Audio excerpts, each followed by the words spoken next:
ہر دم اللہ، ہر لحظہ ہر دم اللہ، ہر لحظہ ہر دم اللہ، ہر لحظہ ہر دم اللہ۔ نحمدہ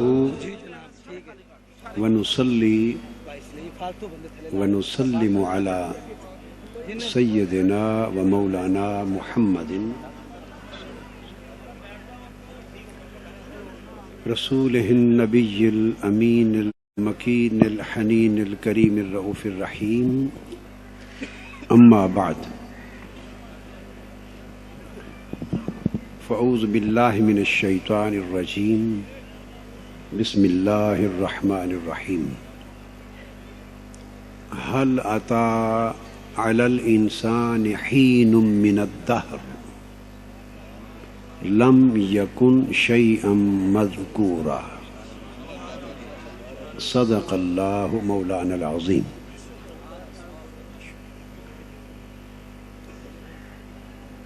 محترم المقام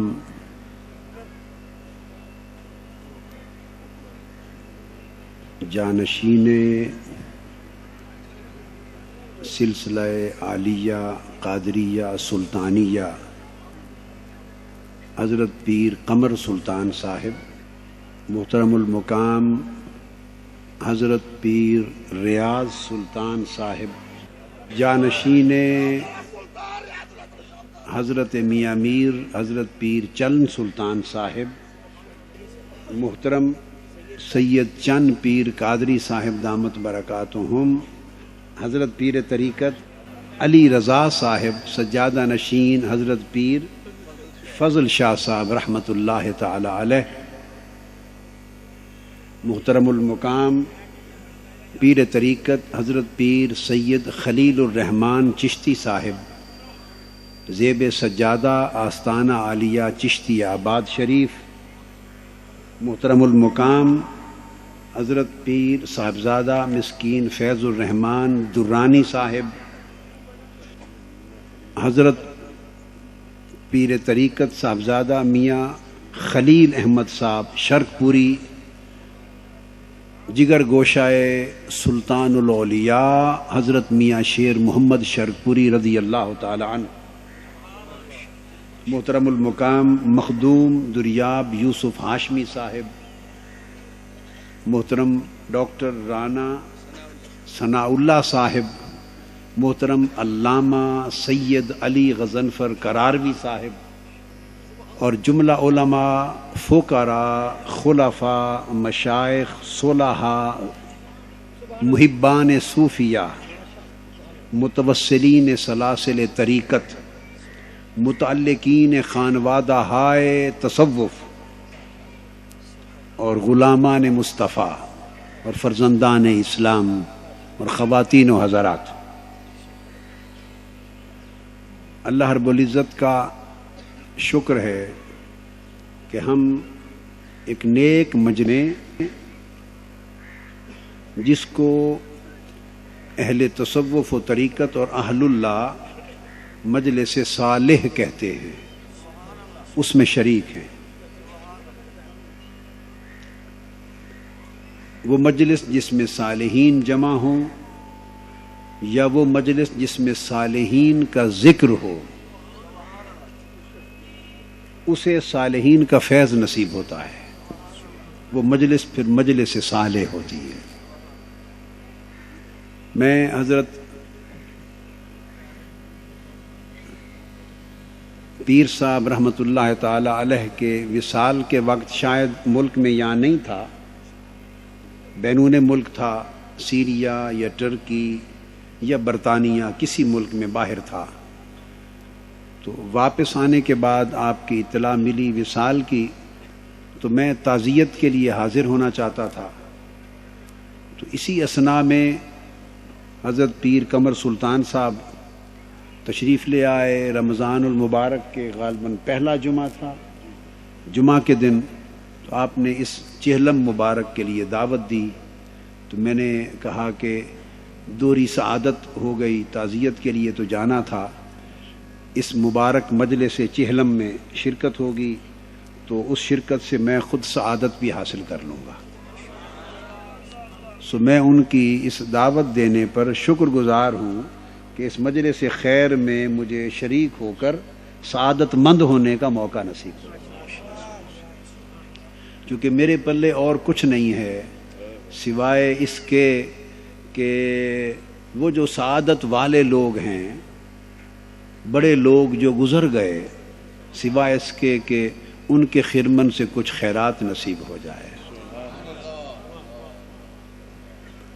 حاضرین محترم، اب بلا تمہید آج کی اس مبارک مجلس میں جس موضوع پر میں بات کرنا چاہتا ہوں وہ موضوع ہے انسان۔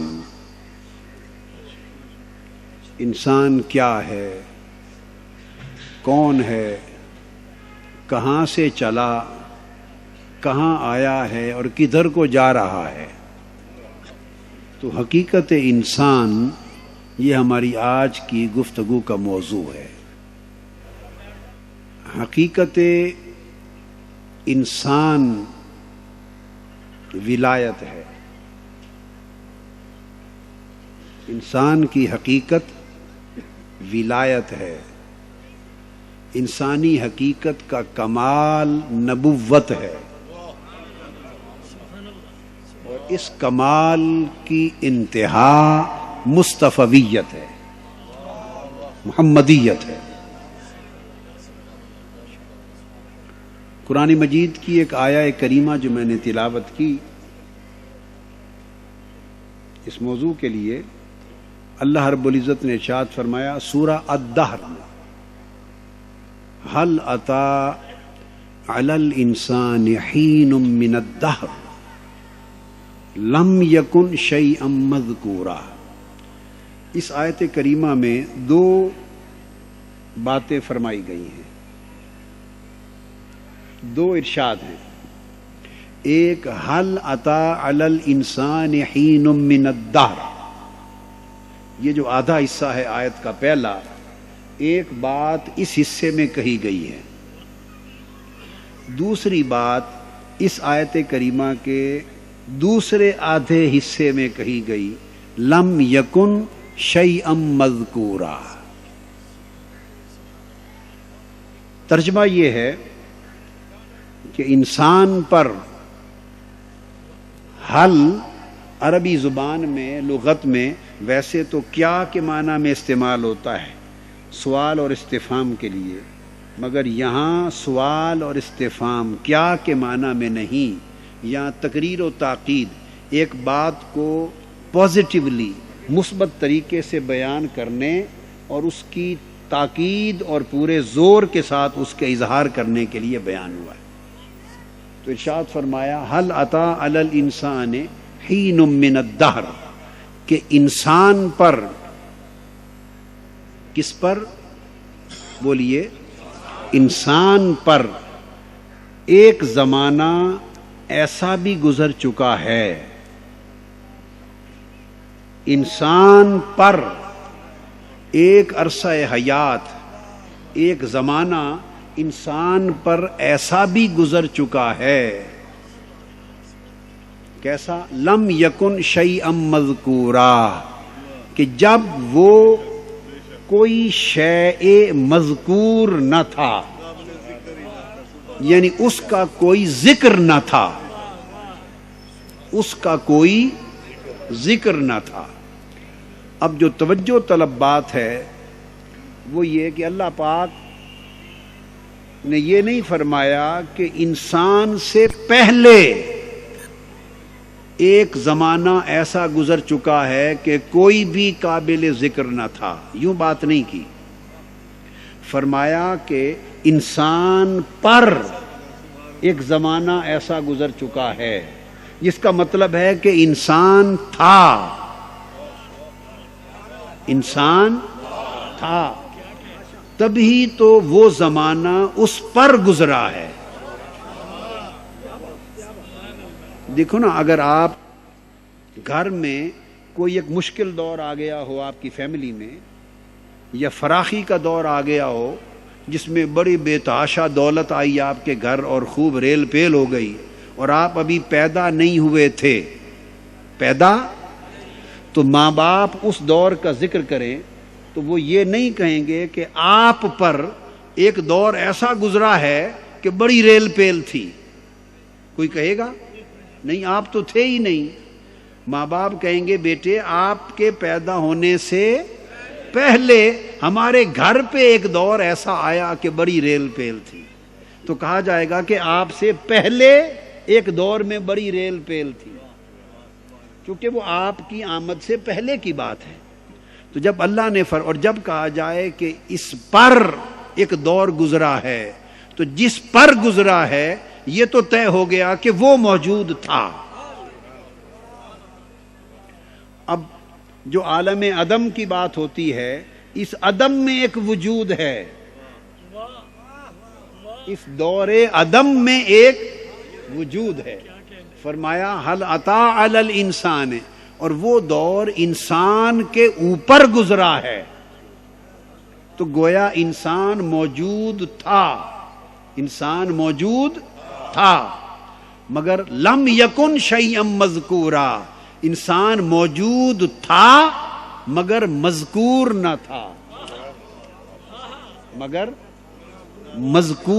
تھا، موجود تو تھا مگر مذکور نہ تھا.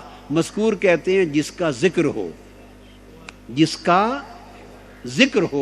اسے مذکور کہتے ہیں.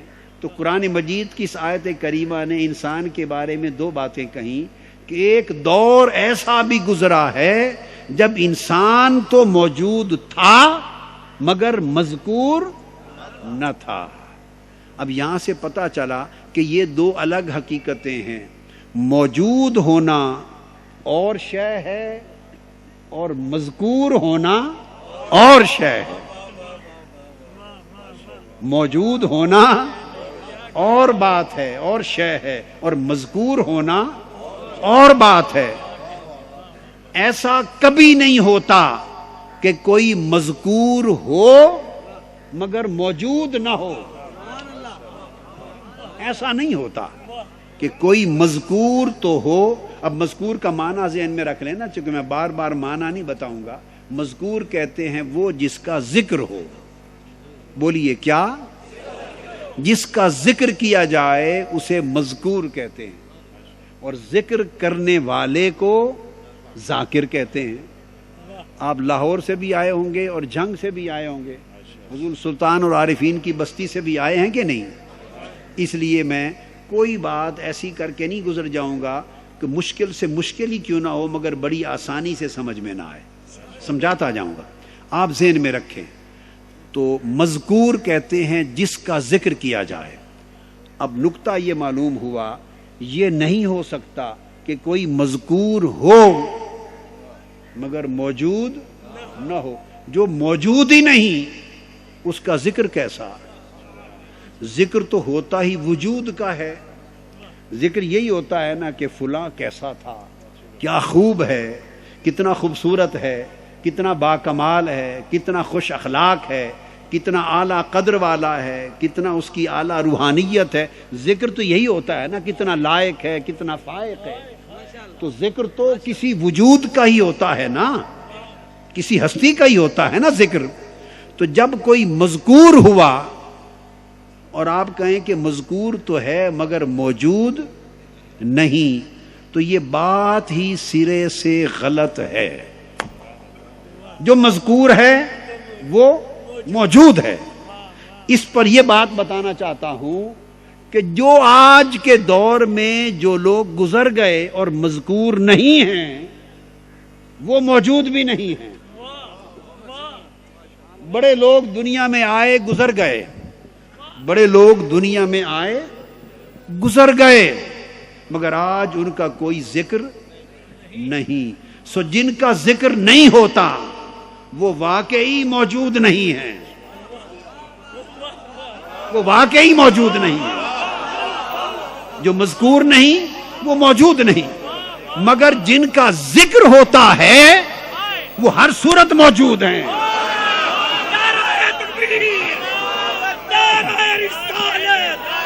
سو جن کا ذکر ہوتا ہے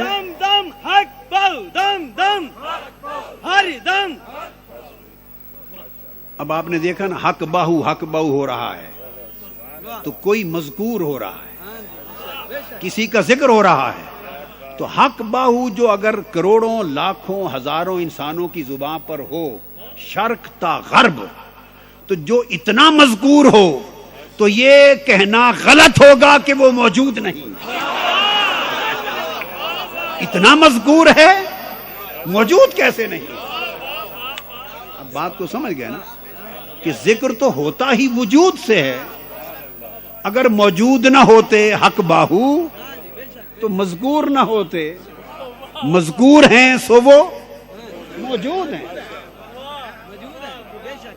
اب بات کو سمجھ گئے نا. یہاں ضمناً بات کو روک کر موضوع آگے بڑھنے کی بجائے اس نقطے کی ایک قرآنی وضاحت کر دوں. کیا کر دوں؟ قرآن سے وضاحت کر دوں اسی نقطے کی.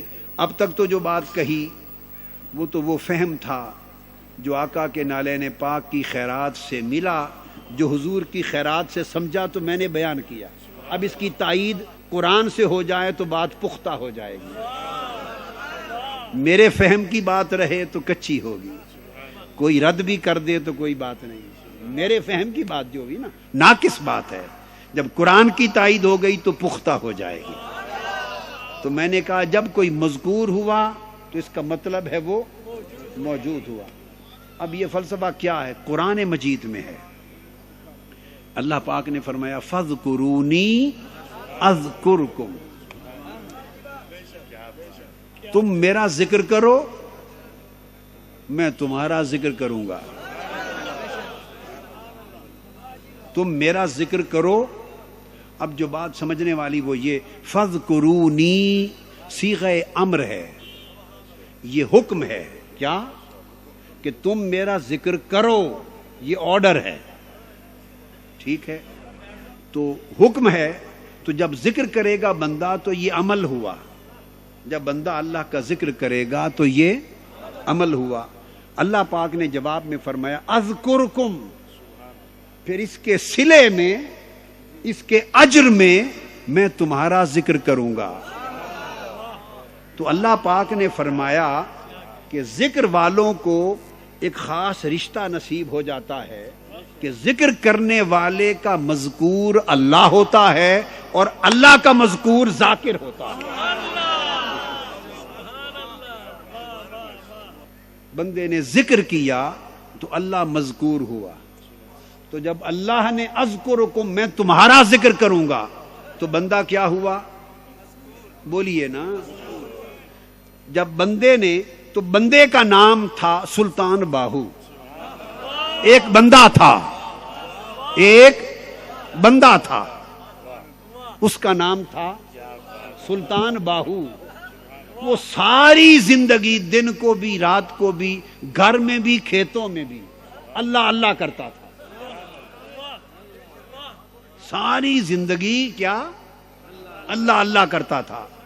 اور اللہ اللہ کرنا اس بندے کا ایسا تھا, آپ کے اور میرے جیسا نہیں تھا. اندھیری رات میں ایک بارات گزر رہی تھی. اس بارات نے جانا تھا احمد پور سیال. وہ راستہ بھول گئی, آندھی تھی. اس نے کہا اس کھیت سے اللہ اللہ کی آواز آ رہی ہے, کوئی اللہ کا بندہ اللہ کا ذکر کر رہا ہے, تو چلو اس سے راستہ پوچھ لو. وہ دولہے والے بارات والے اس بندے کے پاس آ گئے جس بندے کا نام باہو تھا. کیا نام تھا؟ باہو. یہ فارسی کی ترکیب ہے, فارسی کی. باہو, با کا مطلب ہے ساتھ, ہو کا مطلب ہے وہ. باہو کا معنی ہے اس کے ساتھ.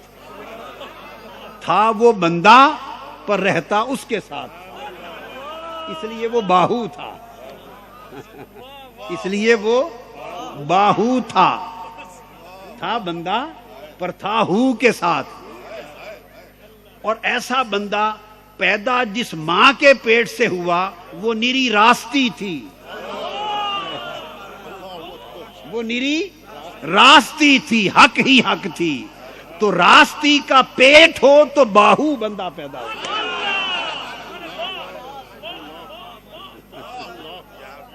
تو میں عرض کر رہا تھا، اس بندے نے ذکر کیا اللہ اللہ، تو بارات آ پہنچی. اس نے کہا اللہ کے بندے، ہم نے احمد پور سیال جانا ہے، ہمیں راستہ دکھا دیں، راستہ بھول گئے ہیں. اور اللہ کے بندوں کی پہچان ہی یہ ہے کہ بھولوں کو راستہ دکھائیں. وہ اللہ کا راستہ دکھاتے ہیں.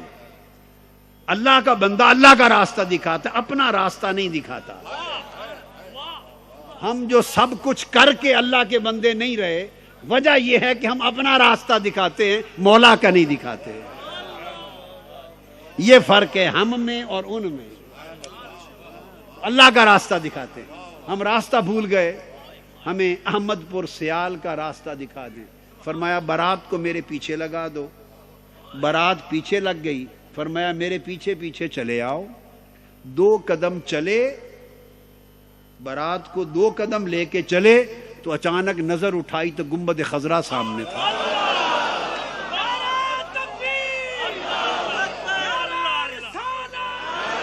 2 قدم چلے تو وہ جو اللہ کا بندہ تھا، اور یاد رکھ لیں ولی بندہ ہوتا ہے، اسے کوئی خدا نہیں سمجھتا، اور جو اسے خدا کہے وہ کافر ہے. جو خدا کہے وہ کافر ہے، اور جو خدا سے جدا کہے وہ گمراہ ہے. یہ بیچ بیچ کی بات ہے، یہ بات بیچ بیچ میں ہے. جو خدا کہے وہ کافر ہے، جو خدا سے جدا کہے وہ گمراہ ہے. بلکہ ایک اعتبار سے وہ بھی کافر ہے، کیونکہ قرآن کہتا ہے نحن اقرب الیہ من حبل الورید، ہم اس کی شہرب کے بھی قریب ہیں. تو پھر کیسے جدا ہوا؟ شہرک کے بھی قریب ہے. تو سامنے گنبد خضرا دکھا دیا. اب وہ تھے باراتی، وہ تھے باراتی. کوئی سمن آباد سے آیا، کوئی ٹھینگ موڑ سے آیا، کوئی ملتان روڈ سے آیا، کوئی جنگ سے، کوئی گڑھ مہاراجا سے. باراتی تھے. وہ تو گئے تھے دلہن کی تلاش میں، وہ تو گئے تھے، وہ جو سامنے آ گیا اس کی تو تلاش میں نکلے ہی نہیں تھے. وہ تو گئے تھے دلہن کو لینے، اور پھنس گئے اس بندے کے پاس. جب گنبد خضرا دیکھا تو وہ کہنے لگے حضرت آپ یہاں کہاں لائے؟ ہم تو احمد پور سیال جانا چاہتے ہیں. انہوں نے بارات کی طرف منہ کر لیا، اس بندے نے، باہو نے، اور کہا میں تو صرف ایک ہی احمد پور کو جانتا ہوں. اس لیے وہ فرماتے ہیں نا طالب بیا طالب بیا طالب بیا تارسان روز اول با خدا. 2 قدم اٹھ فرمایا میں تو ایک ہی اسی احمد پور کو جانتا ہوں. تو اللہ والے ایک ہی احمد پور کو جانتے ہیں، اور جب اس کو جان لیتے ہیں باقی سب کو بھلا دیتے ہیں، باقی سب کو بھلا دیتے ہیں. وہ بندہ عمر بھر جو ذکر کرتا رہا اللہ اللہ اللہ، عمر بھر ذکر کرتا رہا حتیٰ کہ وفات آ گئی. ذکر کرتا رہا اللہ اللہ اللہ اللہ. تو ذکر کرتے کرتے بولیے وفات آ گئی. یہ بات بڑی خاص کہہ رہا ہوں، اور یہ تفسیروں میں نہیں ہے، یہ تفسیر کی کتابوں میں کسی بھی تفسیر کی کتاب میں نہیں ملے گی. یہ صرف قرآن میں ہی ہے جو بتا رہا ہوں. تو اللہ اللہ کا ذکر کرتے کرتے اس کی ہو گئی وفات. تو تادم وفات تو بندہ ذکر کرتا رہا، اور یہ اس کا عمل تھا، یہ اس کا عمل تھا، اور اس کا وعدہ تھا کہ میرا ذکر کرتے رہو گے تو میں تمہارا ذکر کرتا رہوں گا. تو اس کا ذکر کرتا کرتا تو وہ اس سے جا ملا. اب جو ذکر اس نے اس کا کرنا ہے اس کی باری کب آئے گی؟ سمجھے؟ اب بندہ چونکہ مخلوق تھا، اس کی ایک عمر تھی، عمر ختم ہوئی، اس کی وفات ہو گئی. تو جو ذکر اس نے کرنا تھا محدود مدت کے لیے وہ ختم ہو گیا. جو ذکر بندے نے کرنا تھا اپنی عمر تک وہ کیا اور ختم ہو گیا. تو مخلوق کا ذکر محدود ہے چونکہ بندہ جو مخلوق ہے. اب اس کا صلہ دینا ہے خالق نے, اور خالق محدود نہیں, اس کے ذکر کی حد نہیں. اس کے ذکر کی حد تھی 50 سال 60 سال 70 سال عمر تک. خدا کی نہ عمر ہے نہ حد ہے نہ زمانہ ہے. بندے نے ذکر کیا تادم مرگ تادم وصال. جب خدا کا ذکر آیا وہ کرتا رہے گا تادم قیامت. اس لیے اللہ اللہ کرنے والے سلطان العارفین سلطان باہو تو مزار میں ہو گئے. اب وہ جو صلہ اذکرکم کا ملا وہ اب قیامت تک ان کے لیے ملتا رہے گا. اور وہ کیسے ہوتا ہے؟ وہ عرش پر بندے کا نام لیتا ہے اور فرشتے کے ذریعے زمین پر بندے کا نام کہلواتا رہتا ہے. اب اس کی مخلوق باہو باہو کہتی رہتی ہے, داتا داتا کہتی رہتی ہے, فرید گنج شکر کہتی رہتی ہے, غوث العظم کہتی رہتی ہے, خواجہ اجمیر کہتی رہتی ہے, شاہ نقشبند کہتی رہتی ہے. تو لوگ جب اولیاء کے نعرے لگائیں تو دوستو دل تنگ نہ کیا کرو, پریشان نہ ہوا کرو, غلط نہ سمجھا کرو. اللہ کی عزت کی قسم میں علی وجہ البصیرت علی وجہ التیقن علی وجہ التحقیق کہہ رہا ہوں کہ جب بندہ کسی ولی کا نعرہ لگاتا ہے تو بندہ نہیں لگاتا, خدا لگواتا ہے. اس لیے بعض لوگ بلا وجہ حاسد ہو جاتے ہیں, ایسے ہی حاسد ہو جاتے ہیں تو حسد کی آگ میں خود کو جلاتے ہیں, خدا کے نظام کو تو نہیں روک سکتے. اس نے تو اذکرکم کا وعدہ کیا ہے, اس نے تو ذکر کرانا ہی کرانا ہے. اب کوئی خدا سے زیادہ طاقتور ہے تو اس ذکر کو روک لے. کوئی خدا سے زیادہ طاقتور ہو تو اذکرکم کا فاعل تو اللہ ہے, اذکرکم کا فاعل تو اللہ ذکر کر رہا ہے اور کروا رہا ہے. اب وہ تبھی رکے گا جب کوئی خدا سے زیادہ طاقتور آئے گا, اور وہ تو ہو کوئی نہیں سکتا. معاذ اللہ استغفر اللہ. اس کا مطلب ہے کہ جب اللہ بندوں کا ذکر کروا رہا ہے تو وہ کبھی رکے گا ہی نہیں, قیامت تک نہیں رکے گا, اور قیامت کے دن بھی نہیں رکے گا.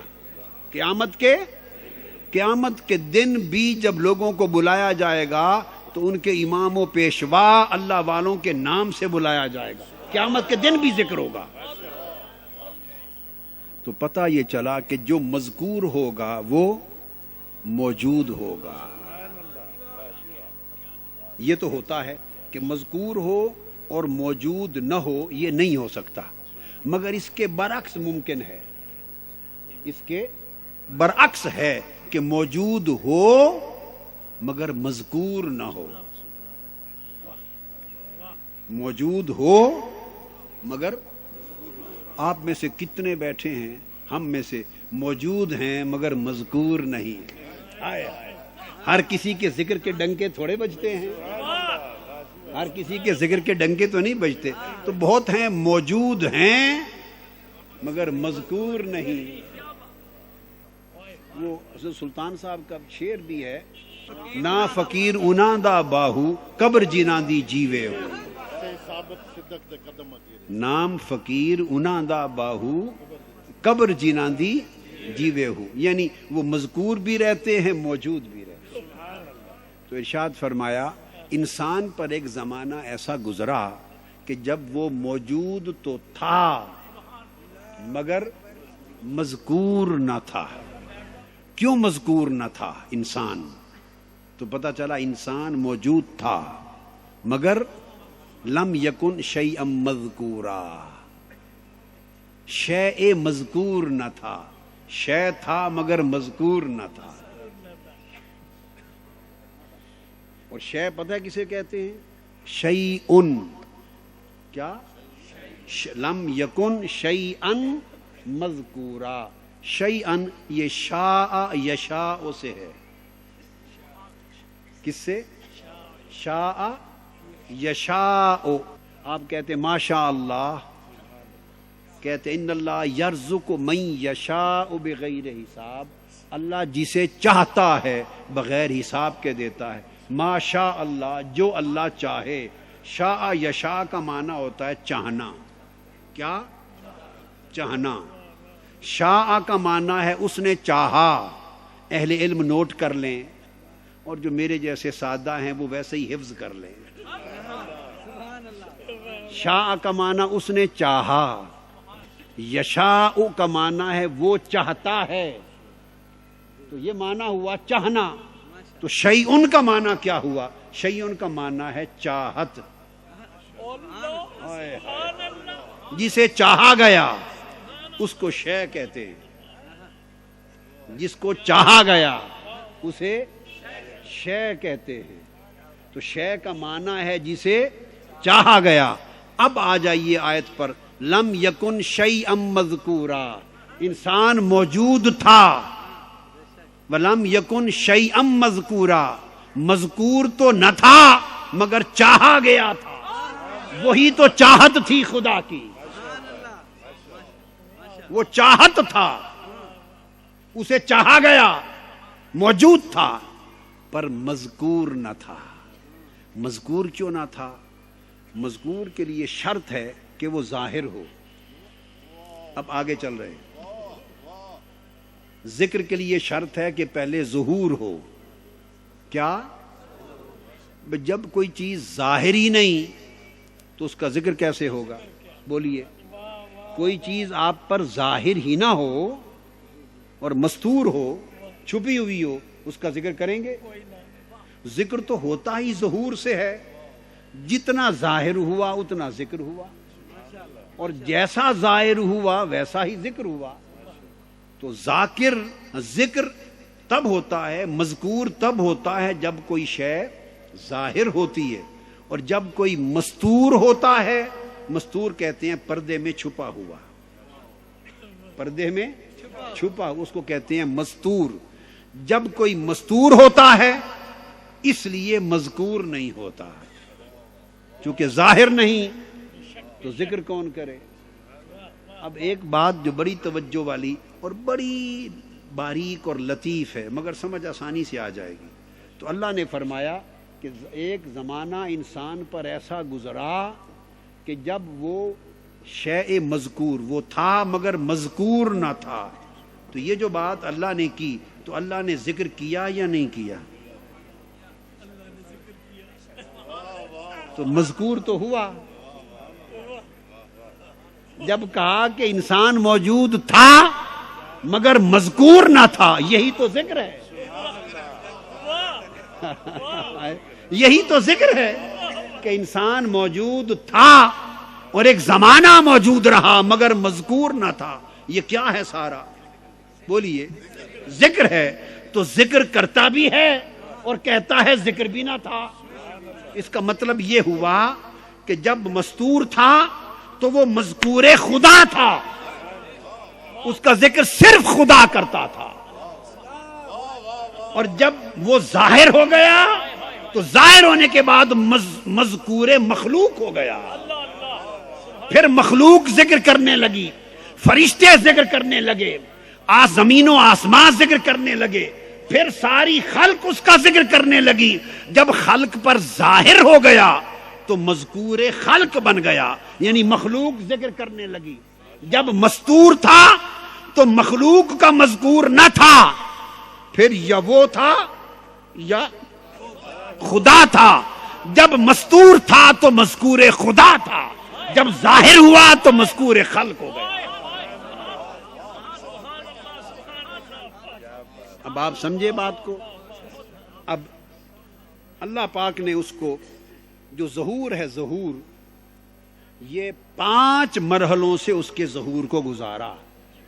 تو سب سے پہلے وہ مستور تھا تو عالم احدیت میں تھا. عالم احدیت میں تھا. تو عالم احدیت میں جب تھا تو وہ عالم انسان کی پرورش گاہ تھی. وہ انسان کی پرورش گاہ تھی، وہاں اس انسان کی پرورش ہو رہی تھی. وہ پرورش کا ذکر بعد میں کرتے ہیں. تو وہ پرورش کیسے کی وہ ایک الگ مضمون ہے. جب تک عالم احدیت میں تھا تو عالم احدیت مستور تھا اس میں، تو وہ انسان کی پرورش گاہ تھی جہاں اس کی پرورش ہو رہی تھی، اسے پالا جا رہا تھا فیض الوہیت سے، بحر ذات سے، بحر صفات سے. جام بھر بھر کے پلائے جا رہے تھے، کبھی جام محبت، کبھی جام شوق، کبھی جام قرب، کبھی جام معرفت. یہ جاموں پہ جام پلائے جاتے اور پرورش کی جاتی تھی، پالا جا رہا تھا، کبھی ذات کے فیض سے، کبھی صفات کے فیض سے. تو عالم احدیت انسان کی پرورش گاہ تھی. پھر جب پہلی مرتبہ اس کو ظہور بخشا تو اس کو ظہور بخشا روح کی شکل میں. ہم واقف ہیں عالم ارواح سے، بلکہ ہم واقف ہیں جب ماں کے پیٹ سے برآمد ہوتا ہے. ہماری واقفیت تب سے شروع ہوتی ہے. آپ سمجھ گئے نا کہ پیدا ہوا نا بچہ تو ہم نے سمجھا اب انسان آ گیا. بس اس مغالطے کو دور کر لیں. پیدائش کے وقت بچہ آتا ہے، بچہ پیدا ہوتا ہے، انسان نہیں پیدا ہوتا. انسان تو بہت زمانوں پہلے سے پیدا ہو چکا. انسان تو پیدا ہو چکا بڑی مدتیں پہلے، اس وقت جب وقت بھی نہ تھا، اس زمانے میں جب زمانہ نہ تھا، اس عالم سے جب عالم نہ تھے. انسان تو تب سے ہے. حل اتی علی الانسان حین من الدہر. تو یہ جو گھروں میں ماں باپ کے ہاں آتا ہے، یہ تو بچہ پیدا ہوتا ہے. تو جس طرح پیدائش انسان کی ابتدا نہیں ہے، اسی طرح موت انسان کی انتہا نہیں ہے. یہ جو ہم اس مغالطے میں پڑے پھرتے ہیں، عالم لوگ بھی، مبلغ لوگ بھی، امام لوگ، واعظ لوگ، خطیب لوگ، دنیا اس مغالطے میں پڑی پھرتی ہے کہ وفات ہو گئی تو کیا جی مر گیا، اور مر گیا، فوت ہو گیا، ختم ہو گیا. ہم سمجھتے ہیں کہ موت سے اختتام ہو گیا. یہ بہت بڑی جہالت ہے. اس کو درست کر لیں، اس مغالطے کو دور کر لیں. مغالطے کو، اس سے بڑی جہالت ہی نہیں. موت قطعاً انسان کا خاتمہ نہیں ہے. ہاں، جو انسان ہی نہیں اس کا خاتمہ ہے. جو انسان نہیں بن سکا اس کا خاتمہ ہے، اور جو انسان ہو گیا اس کا انتقال ہے.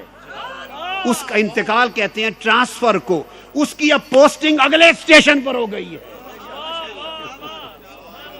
اس کا انتقال ہے. آپ کہتے ہیں نا انتقال ہو گیا فلاں کا. انتقال کا کیا معنی ہے؟ نقل سے ہے، ٹرانسفر ہو گئی.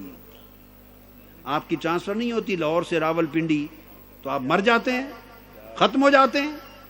پنڈی سے کراچی ہو جاتی ہے، کوئٹہ ہو جاتی ہے، تو ٹرانسفر ہوتی ہے.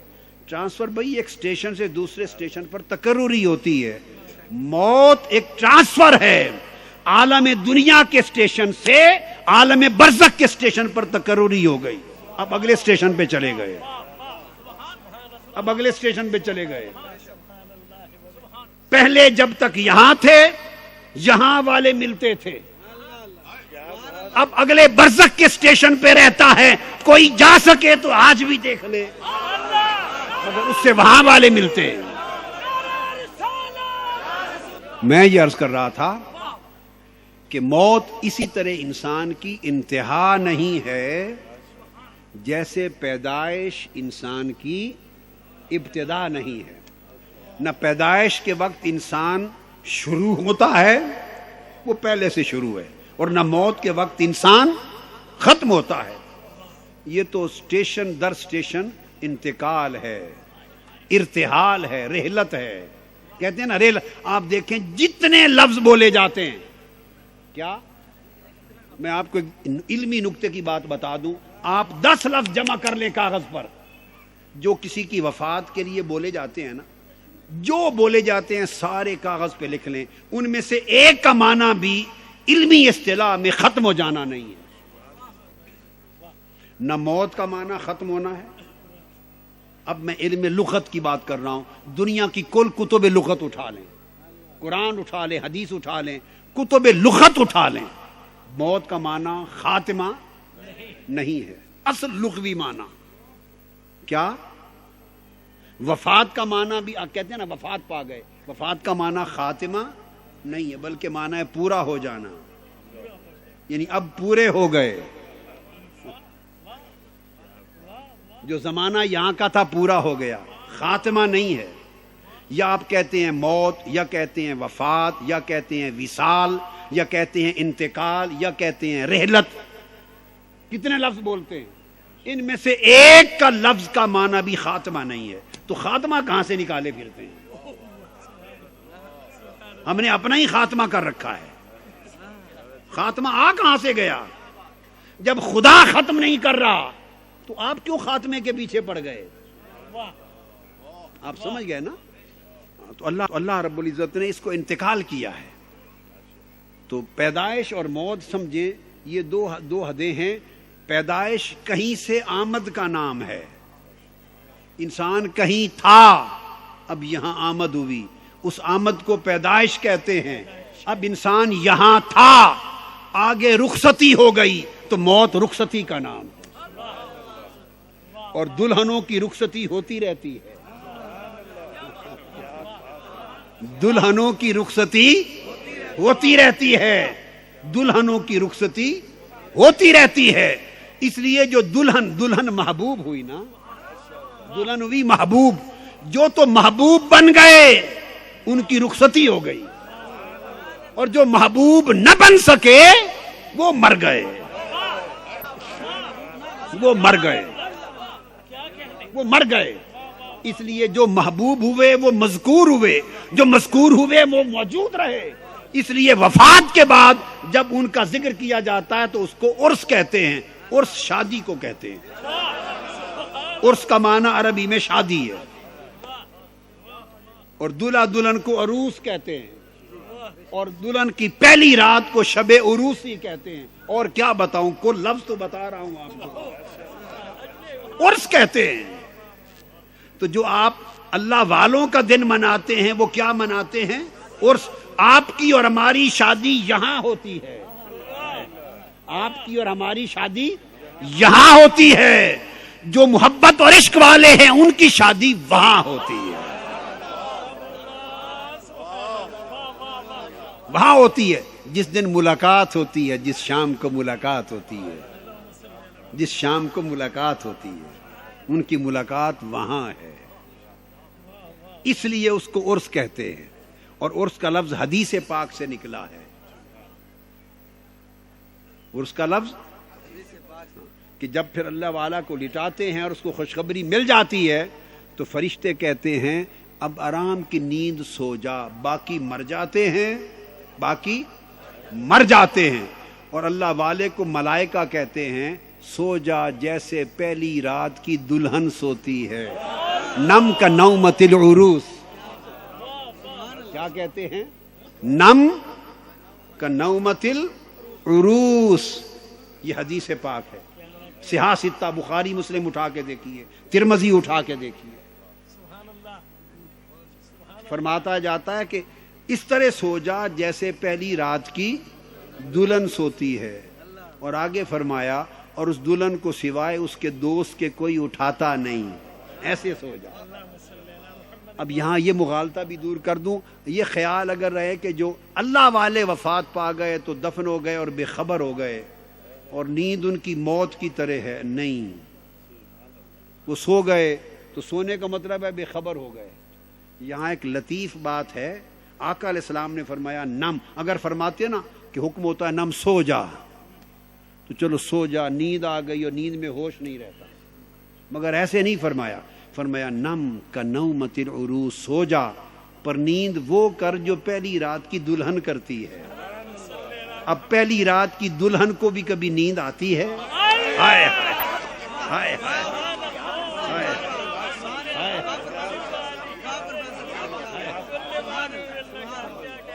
ارے دلہن کو پہلی رات کی دلہن کو نیند آتی ہے؟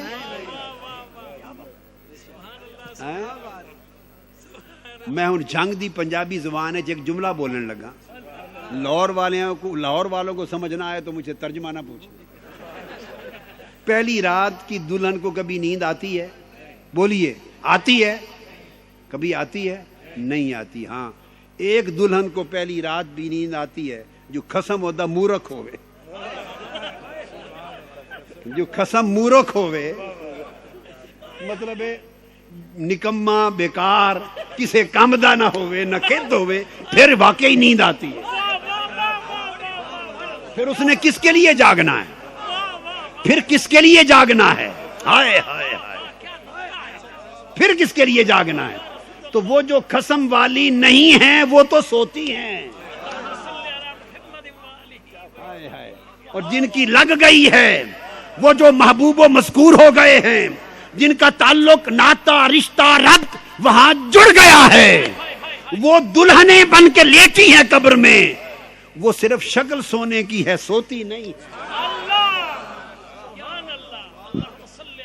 تو ان کے لیٹنے کو نم کہا، سو جا، یعنی لیٹ جا، جیسے پہلی رات کی دلہن لیٹتی ہے۔ اب آپ سمجھتے ہیں، لہذا یہ قبر میں آرام فرما ہوتے ہیں، انہیں نیند بھی نہیں آتی، یہ تو جاگتے ہیں، اپنے محبوب سے ہم کلام رہتے ہیں، کیونکہ اس کا ذکر کرتے کرتے آئے تھے، اب وہ ذکر کرتا ہے، اب یہ کان لگا کے اس کے ذکر کو سنتے ہیں۔ اب کان لگا کے اس کا ذکر سنتے ہیں، اب ذکر سنتے ہیں تو محو کلام رہتے ہیں۔ تو میں عرض یہ کر رہا تھا کہ پہلا اس کا ظہور تھا عالم احدیت، اس کی پرورش گاہ تھی،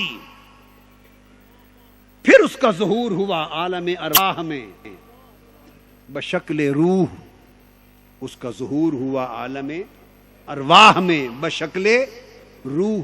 تو عالم ارواح ایک بڑی عجیب بات کہہ رہا ہوں، اور یہ بھی کسی کتاب کتب میں اور کسی تفسیر میں، کسی شرح میں یہ نہیں ملے گی، اس کو یاد رکھنا ہے ہی نہیں، میں نے نہیں پڑھی، آپ کو کہاں سے ملے گی کتابوں میں؟ تو وہ اس کی پرورش گاہ تھی عالم احدیت۔ جب انسان کا ظہور اول ہوا تو عالم ارواح میں آیا، اور بشکل روح ظاہر ہوا تو عالم ارواح اس کی انتظار گاہ تھا، عالم ارواح اس کی انتظار گاہ تھا، کب باری آتی ہے تو مجھے آگے بلاوا آتا ہے، وہ اس کا ویٹنگ روم تھا، انتظار گاہ تھا عالم ارواح۔ پھر اس کا اگلا ظہور ہوا اس عالم شہادت اور عالم اجسام میں، اس عالم ناسوت میں، عالم دنیا میں، جو ماں کے پیٹ سے آیا، یہ اگلا ظہور ہوا تیسرا۔ تو یہ دنیا عالم ارواح کے بعد عالم اجسام، یہ عالم شہادت، یہ اس کی امتحان گاہ بن گیا۔ عالم احدیت اس کی پرورش گاہ تھا، عالم ارواح اس کی انتظار گاہ تھا۔ یہ ہے انسان، یہ عالم شہادت و عالم دنیا اب اس کی امتحان گاہ ہے۔ ہم سب امتحان گاہ میں بیٹھے ہیں، دیکھو کون پاس ہوتا ہے، کون فیل۔ ہم امتحان گاہ میں بیٹھے ہیں، تو جو امتحان گاہ میں ہوں، کبھی وہ بھی خوش و خرم ناچتے کودتے ہیں، وہ بھی خوشیاں مناتے ہیں۔ جو امتحان گاہ میں ہیں ان سے پوچھو، ان کی تو جان پر بنی ہوتی ہے، اس لیے اللہ والے جب یہ رہتے ہیں یہاں تو ان کی جان پہ بنی رہتی ہے۔ ہائے ہائے ہائے، ہم امتحان گاہ میں ہیں، تو عالم دنیا بند انسان کا امتحان گاہ ہے۔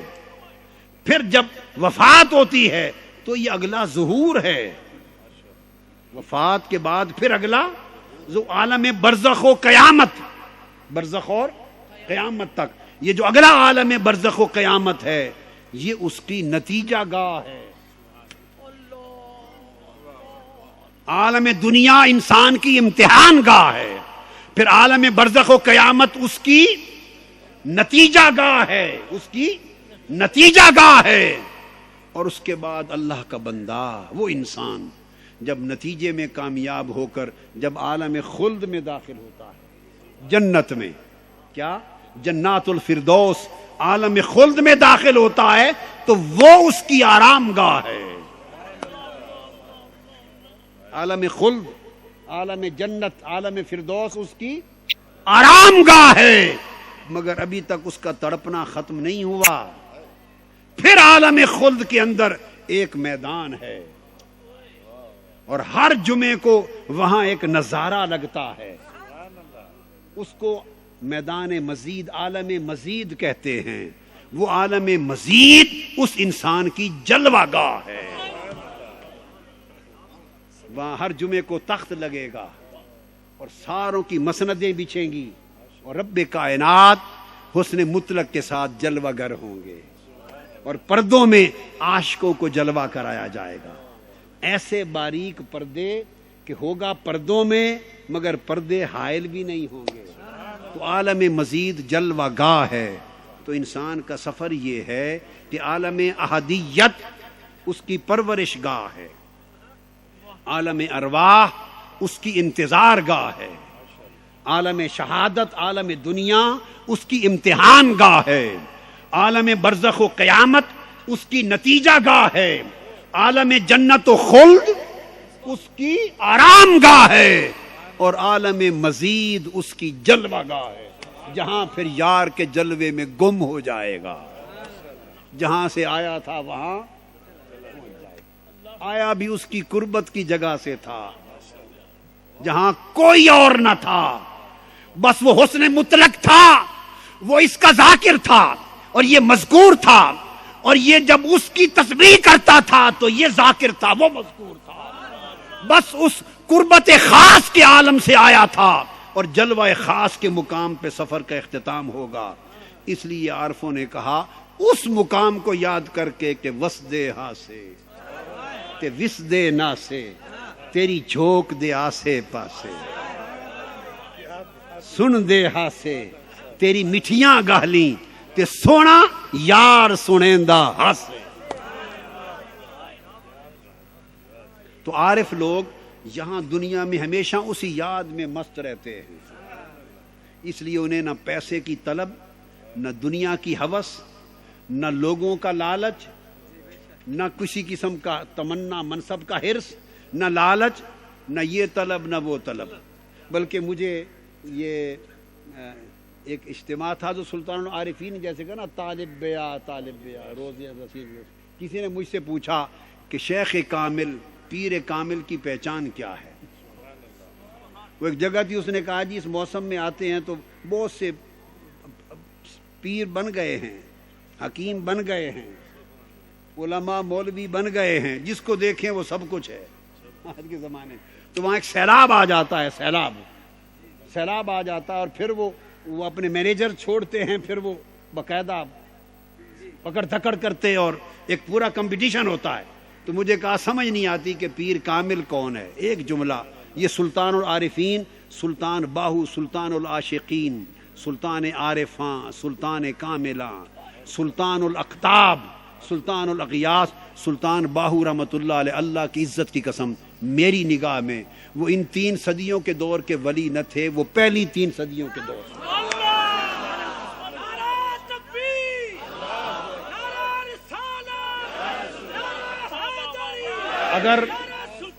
اگر یہ ان کی ولادت و وفات کا زمانہ، یہ جو مدت زمانی، یہ میرا وجدان ہے، میں نے بڑی زندگی ان کے قدموں میں گزاری ہے، جنگ میں، بچپن سارا، عشاء سے فجر تک ساری رات ان کی قبر انور کے پائنتی بیٹھ کے فجر تک جاگ کے گزاری ہے، بچپن گزارا سارا۔